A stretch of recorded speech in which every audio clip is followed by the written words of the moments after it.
Hello and welcome to the Brisbane Resources Rising Stars Summer Series, our first from the Helm series for 2025. And what better way to kick it off than with Simon Lawson, the Executive Chairman of Spartan. Now, we've talked a few times over the years, from the Gascoyne days to Spartan days. Simon, what's news?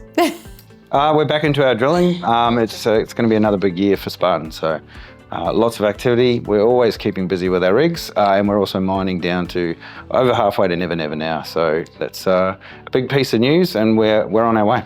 A long way from where we were last time standing at the pit's edge. So a lot has been done in a very short amount of time. Now let's talk high level. Gold hit 2,900 US yesterday an ounce, something none of us would have predicted. What is driving it in your opinion, and what's the outlook for the gold price? I think the usual drivers of gold, instability in the globe. There's a lot of stuff going on at the moment. It has been for a while. I think there was some headwinds to the gold price rising. There was a lot of, playing with different currencies, but I think now everybody is quite strongly running towards gold because it is seen as a safe haven, as always. Now, Spartan's share price up 231% over the last year. Bit of a volatile start to this year, but there's nothing going wrong. It's more about what can investors expect over the year to come. Yeah, look, over Christmas, everything sort of quietens down, and we make a very deliberate strategy to let our guys go and have some time off with their families.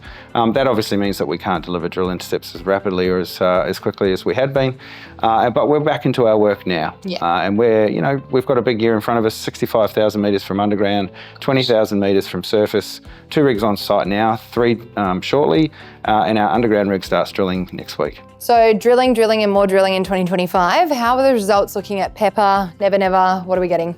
Yeah, so obviously Pepper and Never Never have been well established for a while. We need to get that drill platform in to get better angles, which is what we've been waiting on. And I know there's a few impatient souls, myself included. We can't wait to get down there and start drilling those really amazing deposits from up close. So that's our sort of key focus. But first off, we'll be drilling West Winds and Four Pillars, which we haven't really talked too much about. Yeah, I haven't heard about that for a while. Yeah, so they're part of the old Gilbey's open pit. But what we realised fairly quickly is that there's some high-grade shoots there that we can't get good angles from surface. So they're the first targets we're going to drill. Straight through the underground. Four Pillars already. and West Winds, correct. Wow, so that very busy next week. year. Oh, next week. Correct. Impatience is your key. Yeah, 100%. Now, you've kicked off 2025 with a bang. You've already had the divestment of lithium rights from Firetail's portfolio. You've had the new drilling program, as we just spoke about, and you've sold the Glenburgh Gold Project and the Mount Edgerton Gold Project to Benz Mining. Among other announcements, I'm just listing the announcements here. Why such a big start to the year, and what were the significance of these announcements? Well, I think they weren't sort of share price sensitive, obviously. The volatility in our share price is because we haven't been delivering the drill hits like rapidly and quickly as we had previously. What we're doing at the moment is optimising our asset base. So by acquiring the lithium assets back from Firetail, that means that we tidied up that Yalgoo asset. That gives us complete ownership of that area, so we don't have to continue to keep dealing with another third party to be able to do what we need to do down there. The Glenburgh Edgerton asset was non-core. It was one of the original Gascoyne assets. It's over 500 kilometres away from our current plant, and given that we've almost got 3 million ounces at over 5.6 grams a tonne in front of that plant, there's no real reason for us to go 500-600 kilometres to the north. So we wanted to do something else with that asset, and by divesting it to someone else and retaining ownership in that new vehicle, it just gives us great exposure. Absolutely. Now, we've spoken to you for years, Gascoyne into Spartan, as I mentioned at the start. And now, what are the key upcoming milestones this year towards the feasibility study and then obviously turning back on the mill? Yeah, well, look, our key focus is getting those drills spinning.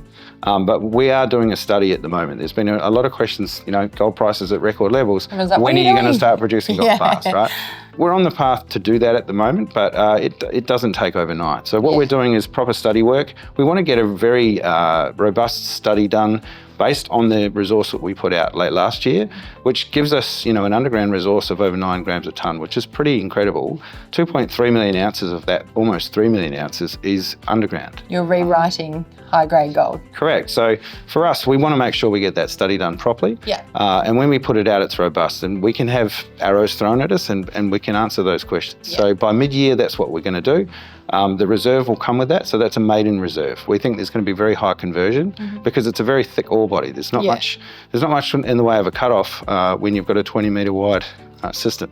It's unheard of. Yeah, in so this that's day our and time age. frame, right? Yeah. Because we'll be drilling for the first half of this year flat out, and then we'll be producing this study and these reserves. And so the question you don't really want to answer, but everyone wants to ask, when are we producing gold? Yeah, look, it's probably a 24-month.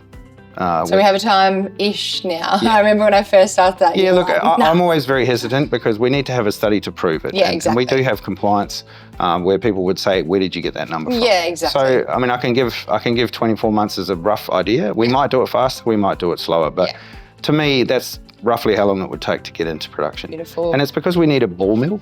Yeah. To get a ball mill of the right size, and we want to make sure it's of a size that allows us some flexibility. We don't want it to be just what we need. We want it to have some upscale component to it, because the throughput we start with may not be the throughput that we continue to operate at. It may be higher. Yeah, so at least you have the option there, and good results coming your way. Simon Lawson from Spartan Resources, thanks for joining us as always.